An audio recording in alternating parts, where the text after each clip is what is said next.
안녕하세요. 이해광입니다. 제가 이 직전 영상을 올린 게 9일 전쯤 되는데요. 오늘은 해리스가 3년 만에 멕시코 접경 미 남북 국경을 방문한 이유를 중심으로 한번 그간의 사정을 설명을 드려보겠습니다. 해리스가 미국 날짜죠. 9월 27일 금요일 날 애리조나주 접경 도시인 더글라스를 방문했습니다. 3년 만이죠. 그리고 투표일은 이제 11월 5일, 39일 정도 남겨놓고 전격적으로 방문을 했습니다. 그만큼 이제 국경 개방 문제가 또 아울러 불법 이민자 문제가 선거에서 중요 사안이라는 것을 방증하는 걸로 하는 걸로 볼 수 있는데요. 마치 제 인상으로는 밀린 숙제를 벼락치기 하듯이 하는 게 아닌가 그런 감이 좀 왔었습니다. 해리스가 행한 이 더글라스 연설에서 해리스는 비로소 국경 상황, 이민자 세도 문제를 인정을 했습니다. 그리고 이 문제가 이번 대선에서 키 이슈, 중요한 문제라고 표현을 했습니다. 아울러 이와 관련해 가지고 제도가 정비되고 법과 제도가 정비되고 이거를 이행할 의무가 있다. 그렇게 이제 인정을 했는데요. 그간 집권 기간 동안에 해리스와 바이든 민주당 정부는 지금까지 국경 불법 이민 문제는 없다. 허구다. 국경은 안전하다. 그렇게 언급을 해왔습니다. 지난 자신들의 3년 반 동안 집권 기간 동안 국경 개방 문제나 국경 관리 소홀 문제는 인정할 수 없다. 그런 입장인데요. 주류 언론은 이에 맞춰 이를 지원하면서 불법 이민자 세도 문제는 없으며 미국인들은 일상생활에서 불법 이민자를 도무지 찾아볼 수가 없다. 그런 보도가 이제 주종을 이루었죠. 그런데 이제는 이제 해리스가 더글라스에서 불법 이민자 문제를 시인했습니다. 그러나 이 모든 문제가 트럼프가 원인을 제공했기 때문이다. 그래서 모든 책임은 트럼프 때문이다. 트럼프가 잘못한 결과다. 그렇게 강조를 했습니다. 아울러 자신이 대통령이 되면은 국경 관리를 철저하게 할 것이다 약속을 하고요. 마약 범죄 카르텔에 대해서 엄격하게 단속할 것이다. 그렇게 언급을 했습니다. 말미에 그러나 해리스는 잊지 않고 하는 말, 인류애적인 기본적인 입장을 가미해서 강조하면서 불법 이민자 시민권 부여 문제가 중요하다. 그렇게 또 해서 그 자신의 또 민주당의 인도적인 입장을 좀 유지했습니다. 이 연설, 이 방문에 대해서 팍스뉴스에 이제 제이시 워터스라는 평론가가 있는데요. 특히 이 더글라스 연설에 대해서 이건 리디큘러스 스피치다, 얼토당토하는 연설이다라고 반박을 했습니다. 국경 방문은 선거를 위한 필사적인 시도라고 이제 평가를 하고요. 필사적인 데스페리트 시도라고 평가를 했습니다. 이 방문 시기에 그 보도된 애리조나 주민의 반응을 보면은 해리스의 국경 방문을 단지 이 주민들은 선거용, 정치적으로 보는 시각이 다수였습니다. 또 해리스가 만약에 국경 문제에 관심이 있었다면은 자신의 부통령 권한으로도 당장 필요한 조치를 할 수 있는 거 아니냐 그렇게 지적을 하는 걸 볼 때 이 유권자들은 사안을 본질을 좀 정확히 보는 것이 아닌가 그런 거를 좀 알 수 있었습니다. 좀 더 자세히 들여다보면 해리스는 왜 방문을 했느냐? 선거 국면이 종반으로 접어들면서 국경 불법 이민자 문제가 심각해져서 이것이 이제 발목을 잡는 상황에서 어떤 식으로든지 이걸 해결해야 되겠다. 정면 돌파를 해야 되겠다. 그런 인식이 강했기 때문에 나온 게 아닌가 그렇게 보여집니다. 불법 이민자가 이제 2천만 명이 넘는다는 말이 나올 정도로 지금 정확한 수치도 파악을 못하고 관리가 부실한 상황입니다. 어떤 기록에 보면은 정부 쪽 기록이죠. 불법 이민자 중 수십만 명의 흉악범죄자들이 미국 내에서 자유롭게 활보를 하고 있다는 보도가 나왔습니다. 물론 이제 바로 반박하는 정부 쪽 자료가 나왔죠. 이건 누적된 거다. 근데 어쨌든 이들 불법 이민자들로 인한 범죄가 곳곳에 자행되고 있다는 거 각종 보도를 통해서 이건 나타난 팩트입니다. 아울러 불법 이민자들에 대한 지원으로 막대한 예산이 소요돼서 미국 국민들 중에도 홈리스들도 있고 저소득층이 많이 적지 않게 있습니다. 그래서 이들이 오히려 예산 지원에 소외되는 자국민 역차별 현상이 나오고 있습니다. 그래서 이들이 울분을 토로하는 그런 장면도 자주 볼 수 있고요. 이처럼 미국 전역에서 이제 점차 치안, 경제, 사회 모든 면에서 불법 이민자로 인한 파급 효과가 번져나가면서 이 문제가 체감되고 심각해지면서 주요 선거 쟁점으로 부상하고 있는 겁니다. 직전에서 제가 이제 해리스가 수세에 처했다고 하는데 저 역시 그 당시 이제 불법 이민자 문제를 이제 염두에 두고 얘기하는 게 컸었고요.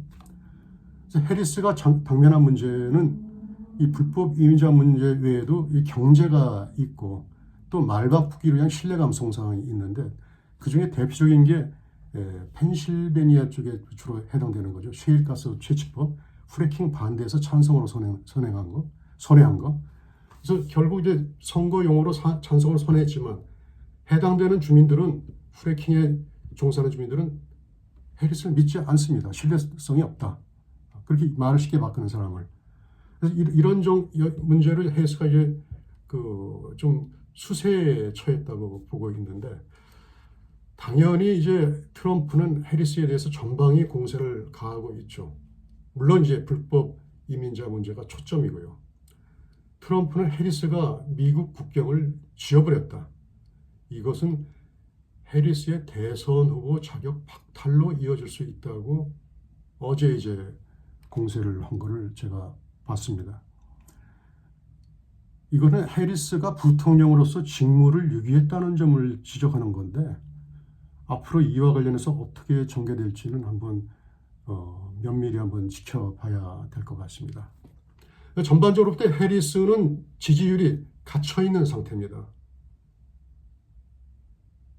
지금까지 해리스나 민주당은 국경 문제, 불법 문제가 제기돼도 이거는 트럼프 공화당의 정치 공세다. 그러면서 주류 언론을 배경으로 깔아뭉개는 형태로 이제 웃어넘기는 제스처 형태로 이제 넘어갔는데 정작 이제 투표가 다가오면서 이젠 더 이상 뭉개는 전략이 통하지 않는다. 아까도 말씀드렸다시피 정면 돌파가 필요하다. 그러한 현실 인식에서 이제 국경 방문이 나온 게 아닌가 그렇게 보여지는 겁니다. 해리스의 전략은 뭐냐? 이거 관련해 가지고 불법 이민자 국경 문제를 인정하되 바이든 행정부에서 국경 문제를 담당한 자신의 책임을 배제하고 쏙 빼고 트럼프가 모든 잘못이 있다. 그렇게 돌리는 전략이죠. 근데 이게 통할까요? 그건 두고 볼 일이지만. 그래서 현재 여론조사를 볼 때 제가 보는 여론조사는 리얼 클리어 폴링이라는 이제 RCP 약자로 보이는데요. 표현되는데요. 에버리지 이 여론조사가 수십 개 여론조사를 통합해가지고 종합해서 평균을 내는 게 있는데 전반적으로 해리스와 트럼프의 현재 전국적인 그 여론조사 평균을 비교해보면은 2016년 클린턴 트럼프, 2020년 바이든 트럼프 때보다는 해리스 트럼프는 2%로 현재 2%로 좀 많이 좁혀진 상태입니다.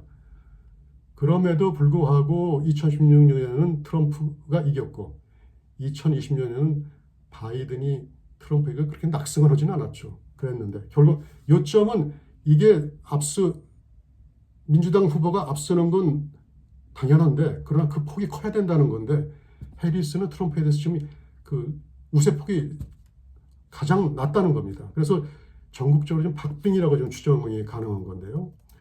지금 이런 측면에서 볼 때 현재 해리스가 상황이 녹록하지가 않다. 그렇게 보여지고 있는 겁니다. 한 가지 예를 들어볼 때 해리스 우위의 현재 여론조사의 신뢰성에 문제가 있을 수 있다라고 볼 수 있는 게 한 가지 예를 보면은 2020년 대선에서 조지아 주에서의 일입니다. 바이든이 조지아 주에서 트럼프를 10% 앞선다는 여론조사가 있었습니다. 그러나 실제 뚜껑을 열어보니까 0.23% 차 박빙으로 바이든이 신승을 했습니다. 그래서 이게 지금 상당히 해리스에게 좀 불편한 상황이다. 안심할 수 없는 상황이다. 그렇게 지금 보여지는 겁니다. 그래서 현 상황에서 지금 공화당이나 민주당 갈 사람은 다 이제 가담을 했고요. 이 중간에 한 5% 정도의 부동표, 이 현 박빙의 판세에서 판세를 좌우할 표심은 5% 정도밖에 안 되는데, 그래서 이들을 상대로 하는 타겟으로 하는 선거 운동이 지금부터 투표일까지가 중요하다. 그렇게 보여지는 겁니다. 그래서 관건은 부동층이 과연 해리스의 말을 얼마나 신뢰할 것인가, 해리스가 얼마나 많은 유동층을 설득하고 흡수할 수 있을 것인가 하는 게 이제 남은 판세의 관건이라고 보여집니다. 그런데 미국의 경합주 부동층들은 맹목적인 정당 지지에서는 자유롭고요, 비교적으로. 이성적이고 중도적인 입장에서 차분하고 꼼꼼하게 후보를 따지는 경향이 있습니다. 이들이 과거 예를 들어 민주당 정권 기간에 자기네 생활이 어땠냐, 이들의 후보의 입장은 어떤가 꼼꼼히 따지는 경향이 있는데, 이들의 입장은 또 주말 결혼식장에서 박수치고 웃고 환호하는 들뜬 분위기에서는 자신들의 대통령 후보를 결정할 수 없다는 그런 의견을 띠고 있습니다. 아주 냉정하게 판단을 한다는 거죠. 여기에서 과연 이제 이 부동층이 어떤 선택을 할지, 여기에 2024년 미국 대선의 중요한 결과가 이제 결정되는 것이 아닌가, 향배가 결정되는 것이 아닌가, 그렇게 좀 보여집니다. 여기에 한 가지 더 말씀드릴 거는 이제 안전 변수가 있습니다. 안전 변수가 있는데, 트럼프 암살 문제가 좀 지속되고 있죠. 경호 담당 부서도 지금 안전을 장담하지 못해가지고 5개 유세 대신 그 실내 행사를 지금 권장하고 있습니다. 이란의 트럼프 암살 기도와 이란의 트럼프 선거 운동의 사무소를 해킹하는 그런 문제가 좀 발생했죠. 그래서 전반적으로 좀 안전과 관련해서 좀 어수선한 상황인데, 현 상황이 이제 매우 불안한 상황입니다. 전반적으로 볼 때, 지금 단적으로 볼 때 미국 대선이 되게 살벌하게 돌아가는 것이 아닌가, 그렇게 지금 보여집니다. 후보자 암살이라는 것은, 대통령 암살이라는 것은 또는 역사에서 아주 드물게 나타나는 변수로서 이제 고려돼야 될 상황인데, 지금은 이게 변수가 아니라 이제 상수로서 취급돼야 될 정도로 이게 엄청나게 살벌한 미국 대선 상황이 전개돼서 이제 당혹스러울 뿐입니다. 아무쪼록 이제 이런 문제가 일어나지 않기를 이제 기대하고 이제 있을 뿐인데요. 미국이 불안하고 또 와해의 징조가 시작되면은 중화 사상이 DNA에 깊숙하게 뿌리박혀 있는 중국이 서서히 이제 발호를 지고 할 것 같고요. 러시아도 여기에 이제 동조를 할 거는 당연하고요. 그래서 이제 논리적인 비결로 동북아 정세가 불안하고, 당연히 한반도도 이제 혼란한 이 정세에 이제 휩싸이게 될 것 같습니다. 그래서 이런 점으로 인해 가지고 저희가 미국 대선을 지금 보는 관점도 크다고 보여집니다.